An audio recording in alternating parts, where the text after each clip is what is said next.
கிஃப்டோட வரேன்னு சொன்ன கையோ வரவே இல்லை. அதை நினைச்சு நம்ம சட்டோரோ பயங்கரமா அப்செட் ஆயிட்டு இருக்கான்.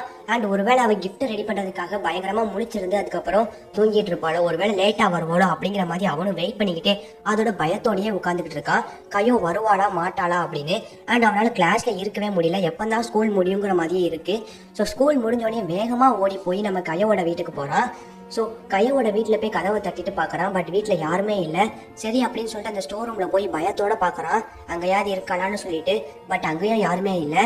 பட் அங்கே ஒரு ஃபுட் பிரிண்ட் இருக்கு. அதை பார்த்து பயங்கரமாக ஷாக் ஆகுறான். அண்ட் அதுக்கப்புறம் பார்க்குக்கு போய் பார்க்குறான். பட் அங்கேயும் கையோ இல்லை. கையோவுக்கு நான் இப்படி பாதுகாப்பு கொடுத்தும் அவளை காப்பாத்திட்டேன்னு நினைச்சும் இப்படி ஆயிடுச்சு. அதோட அவ ரொம்ப நல்ல பொண்ணு, அவளுக்கு ஏன் இப்படி நடக்குதுன்னு நினைச்சு ரொம்ப அழுதுகிட்டு ஃபீல் பண்ணிக்கிட்டு இருக்கான். வீட்டுக்கு போய் அவங்க அம்மாட்ட சொல்றான். அண்ட் அவங்க அம்மா இல்லை, இந்த மாதிரி அவங்களுக்கு தெரிஞ்சவங்க கிட்ட நம்ம கையோ கிட்னாப் ஆனதை பத்தி சொல்றாங்க. அவங்க நியூஸ் பேப்பர் கம்பெனில தான் வேலை பார்க்கறாங்க, நம்ம சட்டோரோட அம்மா. அண்ட் அவங்க ஒருத்தங்க கிட்ட இந்த மாதிரி கையோ கிட்னாப் ஆனா அப்படிங்கிற மாதிரி சொல்லிக்கிட்டு இருக்காங்க. ஸோ நம்ம சட்டோரோவுக்கு இன்னுமே ப்ரெஷர் ஜாஸ்தி ஆகுது. அவன் எங்க இருக்கா, உயிரோட தான் இருக்காளா அப்படிங்கிற பயமும் நம்ம சட்டோரோவுக்கு அதிகமாகுது. நம்ம சட்டோரோவோட அம்மாவும் அதெல்லாம் கவலைப்படாத, கண்டிப்பா கையோ திரும்ப வந்துருவான்னு நம்ம சட்டோரோவுக்கு ஆறுதல் சொல்றாங்க. அண்ட் இந்த மாதிரி கையோ கிட்னாப்பிங் பத்தி விசாரிச்சதுல அவ பாட்டியோட வேற ஒரு ஊருக்கு டிரான்ஸ்ஃபர் ஆகி போயிட்டு தான் வந்து சொல்றாங்க. அண்ட் கையோட அம்மாவுமே வந்து கிரிமினலா வந்து கன்சிடர் பண்ணப்படுறாங்க. அவங்களையுமே வந்து சந்தேகக்குரியவங்களா தான் இருக்காங்க. ஸோ நம்ம சட்டோரோட சாரும் நம்ம சட்டோரோவை தனியா கூப்பிட்டு கண்டிப்பா கையோவை யாரோ கிட்னாப் தான் பண்ணியிருக்காங்க, பட் இதை யாருக்கிட்டையும் சொல்லிடாத, சொன்னா கண்டிப்பா இது சென்சிட்டிவா ஆயிரும் அப்படிங்கிற மாதிரி சொல்றாங்க.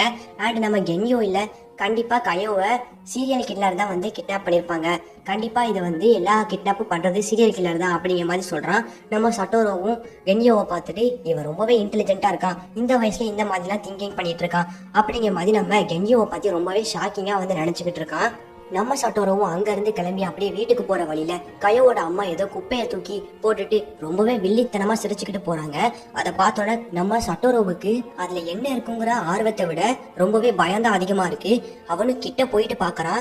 அன்னைக்கு ராத்திரி நம்ம கையோ சட்டோரோவுக்காக அவ கையாலேயே செஞ்சுக்கிட்டு இருந்த கிளவுட்ஸ் அந்த இடத்துல கிடக்கிறத பார்த்தோன்னே நம்ம சட்டோரோ ஷாக் ஆகி போயிடுறான். அண்ட் அவனால அந்த இடத்துல நிக்கவே முடியல, பயந்து வேக வேகமா ஓடி போறான். அண்ட் அப்பந்தான் அவனுக்கு இன்னொரு ரிவைவல் நடக்குது. இப்ப எங்க வரானா, பிரசன்ட்டுக்கு வந்துடுறான். அதாவது 18 வருஷத்துக்கு அப்புறம் அவங்க அம்மாவை கொண்டதுக்கு அப்புறம் இவன் தான் கில்லர்னு நினைச்சு போலீஸ்காரங்க இவனை துரத்த இவனும் ஓடி வந்துருவான்ல. ஸோ அந்த டைமுக்கு வந்துடுறான். அண்டு கையாவையும் காப்பாற்ற முடியல, அந்த கில்லர் யாருன்னு கண்டுபிடிக்க முடியல, அண்ட் அவங்க அம்மாவையும் காப்பாற்ற முடியல. எதுவுமே இல்லாம பயங்கர அப்செட்டா நம்ம சட்டோரோ இப்ப இருக்கிறான். போலீஸ்காரங்க கிட்ட மாட்டாம அவனும் எதோ பண்ணி அங்கிட்ட இங்கிட்டு தப்பிச்சு ஓடி ஒரு இடத்துக்கு வரான். அங்க நம்ம ஐரிய பாத்துறான். அண்ட் ஐரியில நம்ம சட்டோரோவை நீ தப்பிக்கணும்னு நினைச்சுனா ஃபர்ஸ்ட் உன்னோட மொபைலை ஆஃப் பண்ணுன்னு சொல்றான். ஏன்னா ஜிபிஎஸ் ட்ராக்கிங்கை வச்சு ஈஸியா நீ எங்க இருக்கான்னு கண்டுபிடிக்க முடியுது அப்படின்னு சொல்லிட்டு நம்ம ஐரி சட்டோரோவை கூட்டிட்டு அவளோட வீட்டுக்கு கூட்டிட்டு போறா. அண்ட் நம்ம சட்டோரோவும் நீ என்ன கில்லர்னு நினைக்கலையான்னு கேட்க, எனக்கு தெரியும் கண்டிப்பா நீ வந்து உங்க அம்மாவை கொலை பண்ணிருக்க மாட்டேன், அதோட இவ்வளவு கேரிங்கா பாத்துக்கிற அம்மாவை யார் தான் கொலை பண்ணுவா அப்படின்னு சொல்ல நம்ம சட்டோரோவுக்கு கொஞ்சம் ஆறுதலா இருக்கு. அண்ட் அவனும் அந்த ஆர்டிக்கல் புக் எடுத்து பாக்குறான். ஸோ அதுல நம்ம கையோ அப்படிங்கிறவ மார்ச் 3ஆம் தேதி கொலைப்பட்டதா வந்து நியூஸ் போட்டிருக்கு. பட் இதுக்கு முன்னாடி இவன் ரிவைவல் ஆகிறதுக்கு முன்னாடி மார்ச் 1ஆம் தேதி கொலை பண்ணிருக்க மாதிரி காட்டியிருக்கும். பட் இவன் போய் அங்க ஃபியூச்சரை ஆல்டர் பண்ணனால இப்ப மார்ச் 3ன்னு காட்டுது. பட் எந்த பிரயோஜனமே இல்ல, கையோவோட உயிரையும் காப்பாற்ற முடியல, அண்ட் கில்லர் யாருமே கண்டுபிடிக்க முடியல. ஃபியூச்சரை ஆல்டர் பண்ணானே தவிர இவனோட மிஷன் வந்து சக்சஸ் ஆகல, இன்னுமே ஃபெயில் தான். அடுத்த நாள் காலையில பீச்சா கம்பெனில வேலை பாக்குற ஒருத்தன் ஐரி கிட்ட போயிட்டு சட்டோரோவை பத்திரமா பாக்குற வேலையை நான் பாத்துக்கிறேன், நீ கவலைப்படாத அப்படிங்கிற மாதிரி ஐரி கிட்ட சொல்லிட்டு நம்ம சட்டோரோ கூட சுத்திக்கிட்டு இருப்பான். அண்ட் அவன் நம்ம சட்டோரோவுக்கு தெரியாம போட்டோ எடுத்து போலீஸ்ட மாட்டி விட்டுலான்னு பிளான் போடுவான். இதை நம்ம ஐரி பாத்துருவா. பார்த்துட்டு பயங்கரமா டென்ஷன் ஆகி மூஞ்சிலே ஒரு குத்து பஞ்சர் ஆக்கிடுவா அவன் மூஞ்ச. சரி, உன்னை முழுசா நம்புறவங்கள என்னைக்குமே ஏமாத்தாத, அது ரொம்பவே தப்பு, நீ இதுக்கு அவங்கள கொண்டுட்டு போயிடலாம் அப்படிங்கிற மாதிரி ரொம்பவே எமோஷனலா பேசிட்டு அந்த இடத்துல இருந்து அழுதுகிட்டே வந்து நம்ம ஐரி கிளம்புவா. சட்டோரோ அண்ட் ஐரி 2 பேரும் ஒரு பிரிட்ஜுக்கு கீழே உட்காந்துருப்பாங்க. நம்ம ஐரி இல்ல, இனிமே இந்தியா இருந்தா உனக்கு சேஃப், வீட்டுல இருக்கிறது சேஃப் இல்ல அப்படின்னு சொல்லுவா.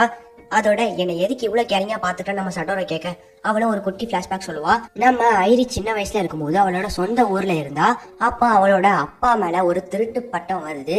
சோ ஆனா நம்ம ஐரிக்கு தெரியும் உங்க அப்பா திருடலன்னு அவன் தன்னோட கண்ணாலேயே பாத்திருக்கா.